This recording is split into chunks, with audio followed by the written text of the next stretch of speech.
हरियाणा के कुछ लोगों की मीटिंग हुई। मुद्दा था हरियाणा के विकास का। पहला हरियाणवी बोला, हरियाणा को भारत से आज़ाद करा लेते हैं। दूसरा हरियाणवी बोला, सोचण वाली बात यह है, आज़ाद करानते विकास किस तरह होगा। तीसरा हरियाणवी बोला, आज़ाद हुए पाछे हम अमेरिका पर हमला कर देंगे। चौथा हरियाणवी बोला, अरे भाई, अमेरिका पर हमला करते के होगा। तीसरा बोला, जैसे ही हम हमला करेंगे अमेरिका हमको हरा देगा और हरियाणा पे कब्जा कर लेगा। हम अमेरिका के नागरिक बन जाएंगे। अमेरिका अपना डेवलपमेंट तो करेगा, हमारा डेवलपमेंट भी साथे हो जाएगा। पहला हरियाणवी बोला, वाह भाई, फिर तय ना वीज़ा ना पासपोर्ट, अपना सारा रुपया डॉलर बन जाएगा। छोरे अंग्रेजी बोलेंगे। किनारे बैठा नत्थू चुप था। रे नत्थू, तू भी कुछ बोल। नत्थू बोला, भाई मैं नू सोचूं सू के हमले में जे हम जीतेंगे तब के होगा। चार दोस्त शराब पी रहे थे कि अचानक टेबल पर रखा मोबाइल बजा। आदमी बोला, हेलो वाइफ, जानू आई एम इन मार्केट, क्या मैं 75,000 का गोल्ड सेट ले लूं? आदमी बोला, हाँ जानू ले लो। वाइफ, सिल्क की साड़ी जो 9,000 की है ले लूं? आदमी, एक नहीं 2-4 ले लो। वाइफ, ओके डियर, तुम्हारा क्रेडिट कार्ड मेरे पास है, उसी से ले लेती हूँ। आदमी, हाँ हाँ ठीक है ले लो। सारे दोस्त बोले, तू पागल है या तुझे ज़्यादा चढ़ गई है, या तू हमें बताना चाहता है कि तू अपनी वाइफ से कितना प्यार करता है?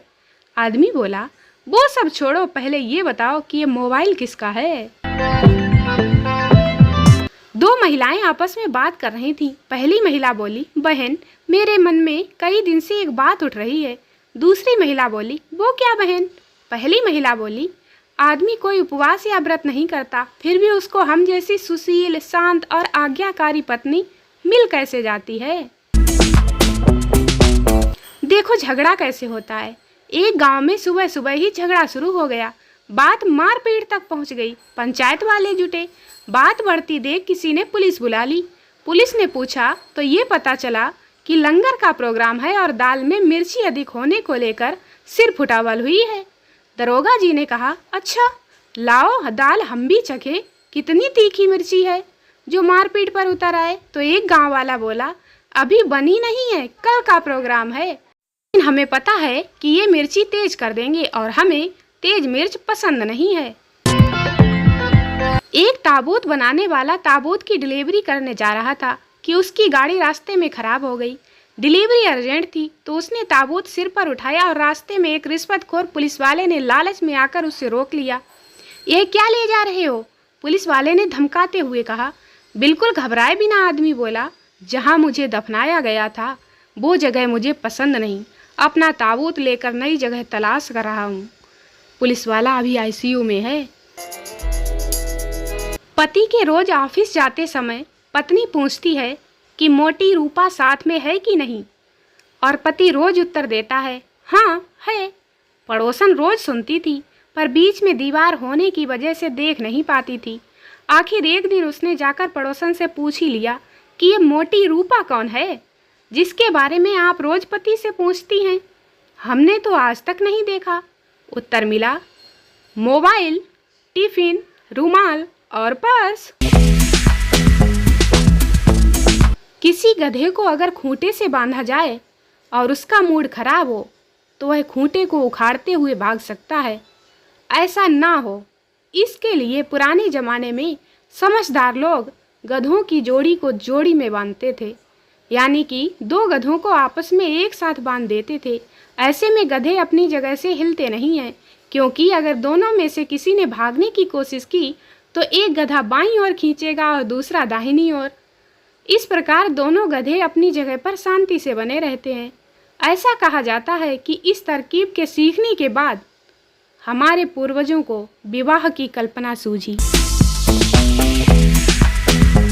महात्मा जी बोले, मैं 3 तरह के लोगों से ज़्यादा बदकिस्मत किसी को नहीं मानता। पहला, जो पुराने कपड़े पहनता है जबकि उसके पास नए कपड़े हैं। दूसरा, अगर उसका घर गेहूं के डिब्बे से भरा होता है लेकिन फिर भी वह भूखा रहता है।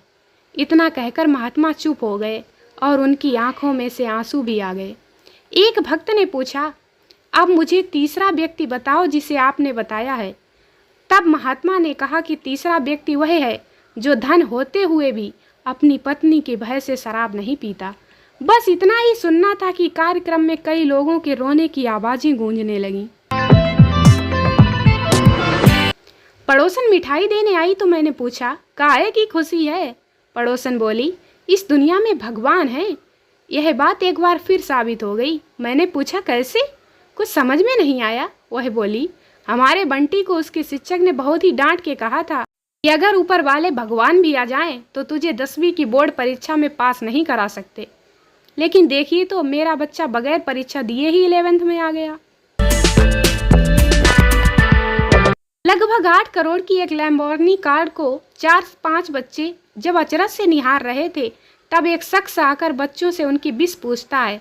बच्चे कहते हैं कि वो इस कार पर चढ़कर खेलना चाहते हैं। थोड़ी देर पुरुष को अपना बचपन याद आ जाता है और वह भावुक होकर इन बच्चों से कहता है कि जाओ, जितनी मर्जी हो खेलो। जाकर गाड़ी पर बच्चे खुशी से गाड़ी के बोनट के ऊपर, रूफ पर, हर जगह चढ़कर खेलते हैं। शख्स इन बच्चों को खेलते हुए देखता है। कार पे पड़ने वाले डॉट्स से बेपरवाह वो बस बच्चों को खेलता हुआ देखकर खुश और भावुक हो रहा होता है।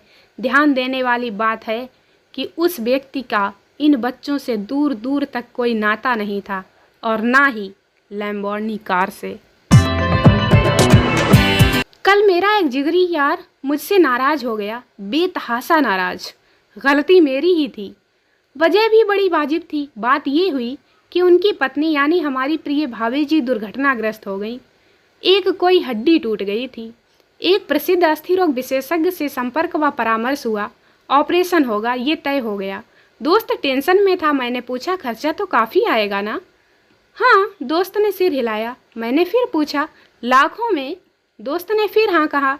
बस यहीं मैं गड़बड़ कर बैठा, जब मजाक में दोस्त का टेंशन दूर करके उसे हंसाने के लिए मेरे मुंह से निकल गया कि इतने में तो यार दूसरी आ जाती। मेरा दोस्त भड़क गया। यार का गुस्सा होना भी तो बनता है ऐसे टेंशन वाले माहौल में। उसने एक थप्पड़ मारा और दांत भींच के बोला, अब बता रहा है जब जमा करवा दिए हैं पैसे, कमीने। एक व्यक्ति होटल गया और बड़े आत्मविश्वास से ऑर्डर देकर महंगा खाना मंगवाया और खूब अंधाधुंध खाया। वेटर बिल लेकर आया तो डकार लेते हुए बोला, पैसे तो मेरे पास हैं ही नहीं। मैनेजर ने जब सुना तो आकर व्यक्ति की जमकर मरम्मत की। अंत में जब आदमी को धक्के देकर वहां से निकाला जा रहा था तो वेटर ने भी झट से आगे बढ़कर उसे 2 चांटे जड़ दिए। इस पर मैनेजर ने उसे डांटते हुए कहा, अरे जब मैं मार चुका तो तुम क्यों मारते हो? वेटर बोला, आप तो अपना बिल वसूल कर चुके, अब मुझे भी तो अपनी टिप लेने दीजिए। एक पागल खाने में एक महिला पत्रकार ने इंटरव्यू किया। आप कैसे पहचानते हैं कि कौन मानसिक रोगी है और कौन नहीं? डॉक्टर, हम एक वॉशिंग मशीन पानी से पूरी भर देते हैं और मरीज को 1 चम्मच 1 गिलास और 1 बाल्टी देकर कहते हैं वो वॉशिंग मशीन को खाली करे। महिला पत्रकार बोली, अरे वाह, बहुत बढ़िया। यानी जो नॉर्मल व्यक्ति होता होगा वो बाल्टी का उपयोग करता होगा ना, क्योंकि वो चम्मच और गिलास से बड़ी होती है। डॉक्टर बोला, जी नहीं, नॉर्मल व्यक्ति वॉशिंग मशीन में लगा हुआ ड्रेन स्विच को घुमाकर मशीन खाली करता है। आप 29 नंबर के बेड पर जाइए ताकि हम आपकी पूरी जांच कर सकें। दोस्तों, अगर आपने भी पढ़ते समय बाल्टी ही सोचा था तो कृपया बेड नंबर 30 खाली है। दोस्तों, वीडियो को लाइक करें, शेयर करें, चैनल को सब्सक्राइब जरूर करें। मिलते हैं अगले वीडियो में, तब तक के लिए बाय बाय।